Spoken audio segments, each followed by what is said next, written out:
담임을 하고 있습니다. 이력서에도 있습니다만은 저는 한국에서 신학대학교를 졸업하고 유학해서 클레어몬트 스쿨 오브 테올로지에서 공부를 석사와 박사 과정을 마쳤습니다. 그러니까 한마디로 저는 아주 1세입니다. 그때 나이가 제가 미국 온 게 29살이었습니다. 여기에 와서 지금 목회를 하면서 이제 하와이에서 퀸스 메디컬 센터에서 병원 목회를 했고, 또 알래스카에 가서 한인 목회를 했고, 그리고 필모어라고 벤츄라 카운티의 필모어에서 완전 백인들을 대상으로 해서 4년 1개월 목회를 했고, 그리고 지금 아테시아 세이토스 연합감리교회에서 다인종 목회를 하고 있습니다. 제가 지금 목회하는 교회는 미국인 교회인데 더 정확히 말하면은 멀티컬처럴 커뮤니티입니다. 그래서 136년 이제 우리가 이번 땡스기빙에 기념 예배를 드릴 텐데 백인들이 주로 일을 이루고 있습니다만은 거기 근처가 커뮤니티가 지금 바뀌고 있습니다. 그래서 아시안들이 많이 오기 때문에 저희 교회에도 필리핀 분들이라든가 다른 곳에서 이민 오신 많은 분들이 있습니다. 그래서 주일날 제가 이렇게 예배를 드리면요, 스몰 월드입니다. 모든 곳에서 오신 분들이 아프로 아메리칸부터 시작해서 이렇게 다 있습니다. 저는 이제 한국인으로는 저희 가정 한 가정밖에는 없습니다만 어쨌든 간에 계속 저희들이 멀티컬처의 그런 목회를 하고 있습니다. 많은 분들이 이제 미국 교회 그러면은 좀 뭐라 그럴까요? 드라이하다고 그렇게 얘기를 하시는데 저희 교회는 그렇지는 않습니다. 저희 성향이 또 한인 영성을 가지고 있어서 새벽 기도는 저희가 못합니다만은 신방 또 열심히 하고 있고요. 소그룹 운동하고 있고, 또 케어링, 힐링 미니스트리 굉장히 중점을 두고 제가 하고 있습니다. 또 저희 후배들한테 이러한 저희 노하우를 알리기 위해서 가끔 저희가 세미나를 저희 교회에서 개최를 해서 이런 타인종 목회에 관심 있는 후배들에게 저희들이 저뿐만 아니라 많은 목사님들이 함께 그런 것을 나누고 있습니다. 또 저희가 저번 종려주일에 부활절 바로 전에는 글로벌 메사야 워먼 콰이어를 초청을 했습니다. 한인들로 여성들로 구성된 분들인데 그분들이 타인종 목회에 그런 많은 분들을 초대를 해서 저희들이 한 300명이 모여서 타인종들을 향한 핸델 메사야, 한국인들이 여성분들이 그렇게 했습니다. 굉장히 좋은 그러한 관계를 맺게 됐습니다. 또 저희 교단에서 하는 애뉴얼 컨퍼런스라고 있는데요. 거기에서 제가 지난 3년, 올해까지 3년 동안 교단 연회에서 새벽 기도를 주관을 해서 디자인 팀하고 해서 새벽 기도회를 타인종을 대상으로 저희들이 모범을 보였습니다. 그래서 주여 삼창도 한국말로 하고 통성 기도도 하고 이러면서 저희가 이거를 바로 목회의 한류다 이렇게 제가 부르고 있습니다. 그래서 제가 이제 그런 상황을 지금 하고 있고요. 성서적으로의 관점은 이미 많은 분들이 말씀을 하셨기 때문에 제가 굳이 말씀을 안 하고요, 스킵을 하고 타인종 목회를 위해서 저희가 그럼 어떻게 해야 될 것이냐, 여러 가지가 있습니다만은 열린 마음이 필요하다는 것은 분명합니다. 정말로 그분들을 향하여 사랑하는 마음, 그리고 우리 한인 목회자들이 2세들이 또 현 1세들이 이런 목회를 할 수 있도록 그런 멘토 역할을 해줬으면 좋겠다는 것과, 또 한 가지는 타인종을 향해서 저희들이 정말 사랑하는 마음, 또 그분들에게 이 교회를 통해서 또 이 지역 사회가 변화하는 그러한 모습을 보여줬으면 좋겠다 하는 것을 생각을 합니다. 그래서 저희가 준비를 그러면 타인종 목회를 하려면 어떻게 준비를 해야 됩니까? 이렇게 물어보신 분들이 많고, 또 저도 그거를 쉐어를 하고 싶습니다. 첫 번째는 이게 타인종 목회는 영어로 하기 때문에 영어를 당연히 해야 될 겁니다. 그래서 언어를 습득하는 데 노력을 해야 되겠고요. 두 번째는 문화를 이해해야 합니다. 예를 들면은 그분들이 저를 부를 때 제 퍼스트 네임을 불러요. 브라이언이라고 부릅니다. 근데 저는 처음에 이제 영어 이름이 없었기 때문에 숙부 그랬는데 그게 잘못하면 이상하게 들립니다. 발음이 SUK가. 그래서 제가 굉장히 아주 마음을 아프게 했던 적이 있습니다. 그래서 제가 이제 영어 이름을 바꿨는데 아직도 그 퍼스트 네임을 부르는 거에 대해서 제가 좀 유스트가 되질 않았어요. 근데 아시안들이 오면서 이분들이 문화가 바뀌었습니다. 지금은 저를 레버런리, 패스털리 이렇게 부릅니다. 물론 부르는 게 중요한 건 아닌데 굳이 가서 그 문화를 강요할 필요도 없고 바꿀 필요는 없습니다. 많은 것들이 문화를 통해서 또 함께 살아가게 되면은 그것이 새로운 문화가 형성된다는 것을 제가 느끼게 됐습니다.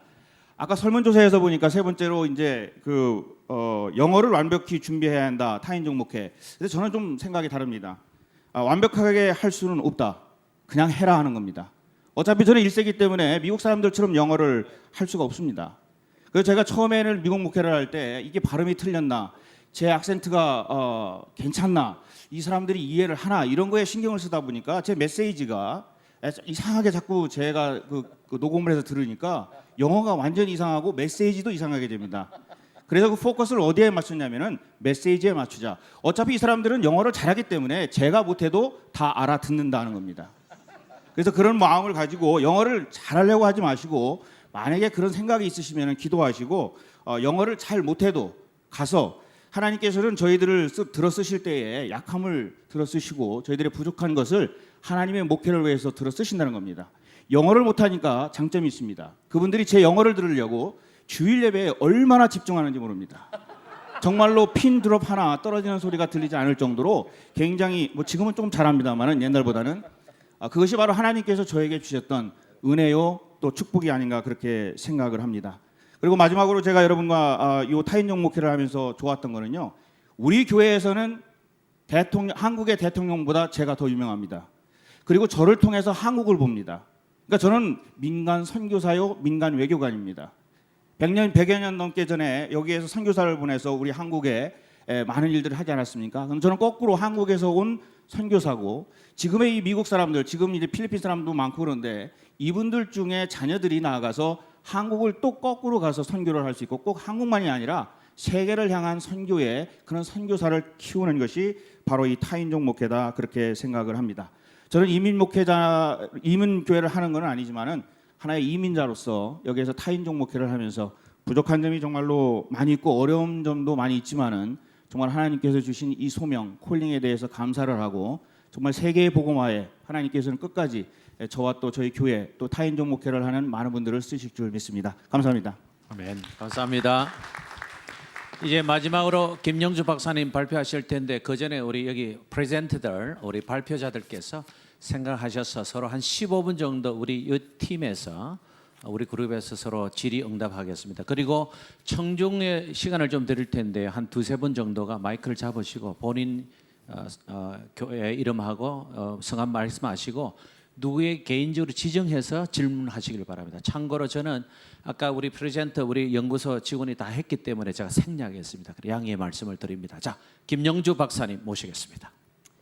예, 요즘 우리 그 이민 2세에서 가장 이슈가 되는 것이 사일런트 엑소더스. 그러니까 아까 그 리서치에 그 보면은 고등학교 그리고 대학교 때에 거의 85% 이상이 떠난다라는 어떤 그런 그 문제가 제기되고 있는 것들을 저희들이 볼 수 있습니다.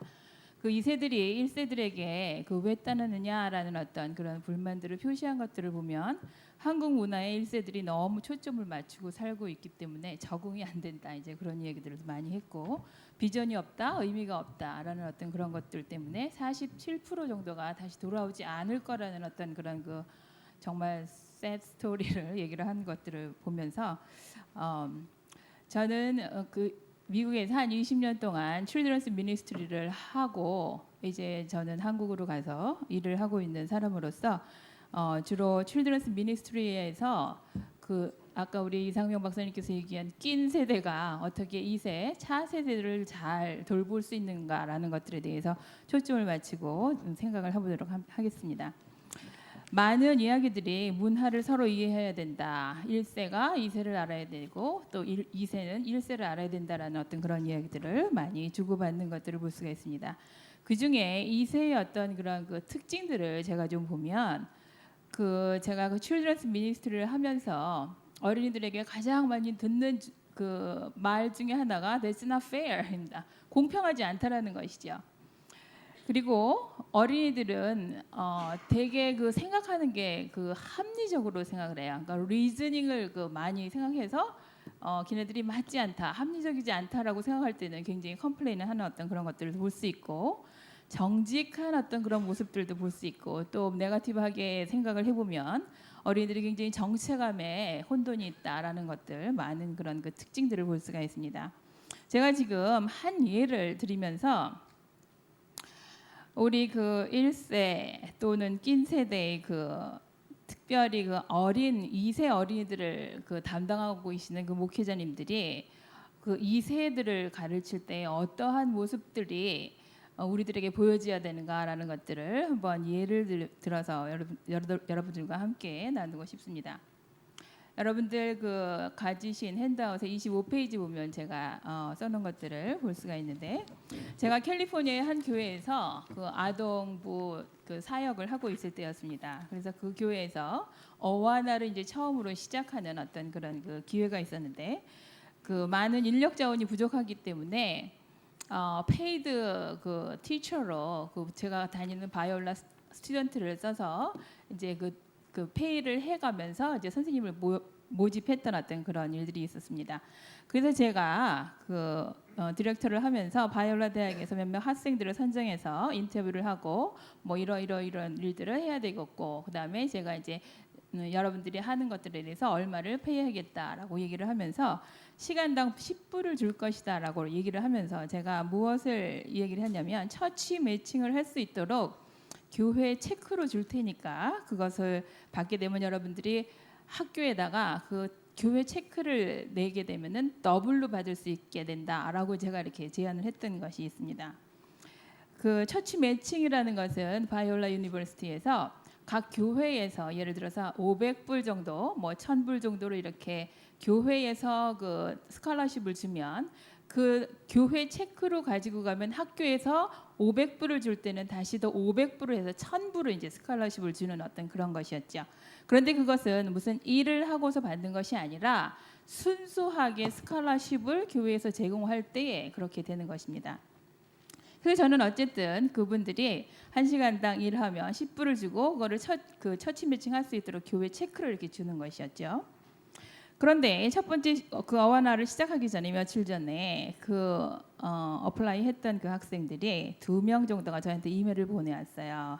그러면서 뭐라고 얘기했냐면, 처치 매칭 스칼러십은 교회에서 순수하게 장학금으로 줄 때 주는 것이지, 그것이 일을 하고 자기네들이 어와나에서 스텝으로 일을 하고 받을 때에는 그것이 처치 매칭의 범주에 어긋나기 때문에 나는 정직성을 지키지 않는 그런 너희 교회에서 봉사하기를 원치 않는다라고 얘기를 하면서 제가 주었던 그 오퍼를 거절을 했던 것이죠.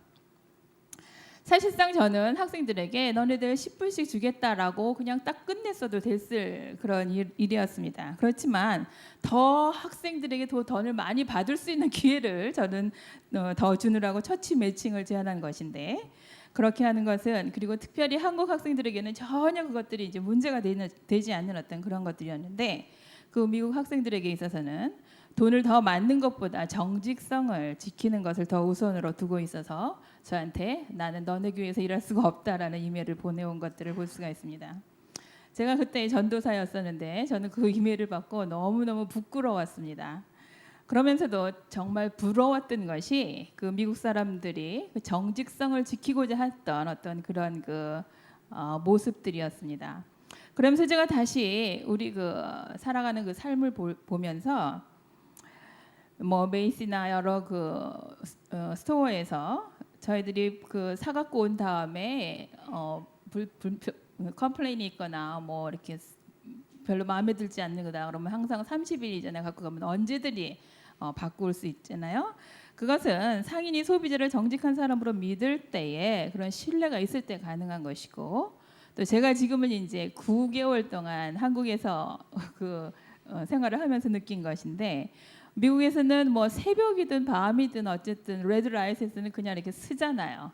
그런데 한국 가서 보니까 그냥 막 휙휙 지나가는 것이죠. 뭐 새벽 뭐 이런 데는 개념이 없는 것이에요. 그런데 미국에서는 새벽이든 대낮이든 누가 보든지 안 보든지 하여튼 빨간 불에서는 그 서는 어떤 그런 그 정직성을 깐 그 사회인 것들을 저희들이 미국에서 그 생활을 하면서 느꼈던 것들을 볼 수가 있습니다.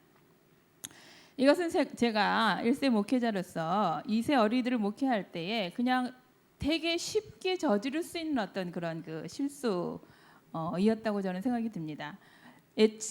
제가 그때는 제가 그래도 되게 정직한 사람인데라는 어떤 그런 기준을 갖고 살고 있었던 그런 그 생각을 갖고 있었기 때문에 당연히 이게 뭐가 문제다라고 이제 그렇게 생각할 수 있었던 것들이죠. 그러나 이 미국 문화에서 살고 있는 그 2세 어린이들에게 있어서는 그것이 굉장히 이렇게 문제가 될 수 있는 어떤 그런 것들이라는 것이죠.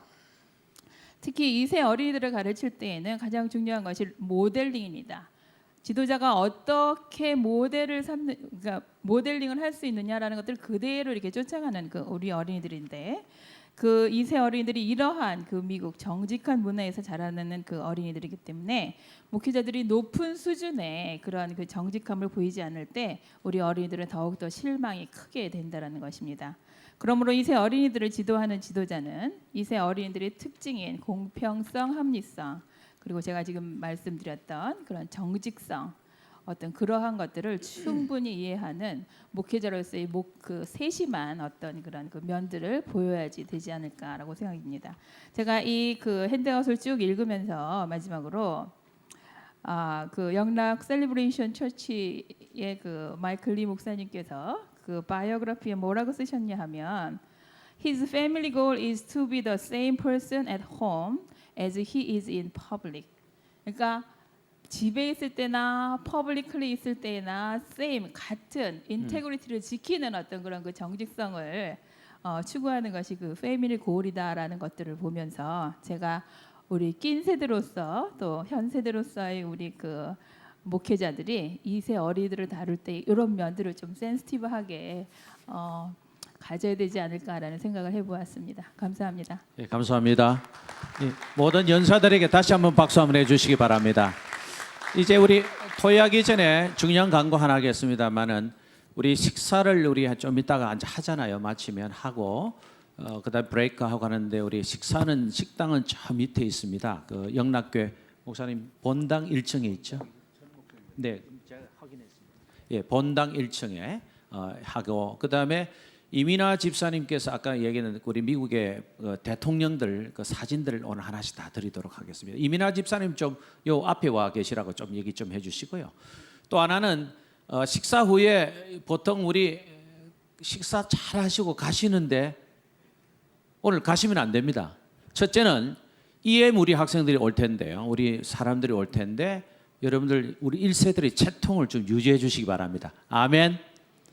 예, 식사하고 가지 마세요. 우리는 자연스럽게 그냥 가는 경향인데 그게 아시지 마시고 프로그램 끝나지 않았습니다. 3시까지 EM 패스터들이 여기 또 오셔서 다 하지 않습니까? 여러분 그것만 꼭 기억해 주셔서 우리의 1세들의 체면과 자존심을 좀 지켜주시기를 바랍니다. Where are they now? 이러면 제가 할 말이 없잖아요. 예, 그렇게 꼭 지켜주시기 바랍니다. 자, 우리 이제 디스커션 좀 하겠습니다. 누가 먼저 시작하십니까? 한 가지 그 사실 브레이크 타임을 못 해가지고 저기 과일이랑 뭐 이렇게 다 준비해 놨는데 드시지 못해서 그래서 점심하고 그거하고 그냥 같이 점심 시간에 드시면 될 것 같아. 예.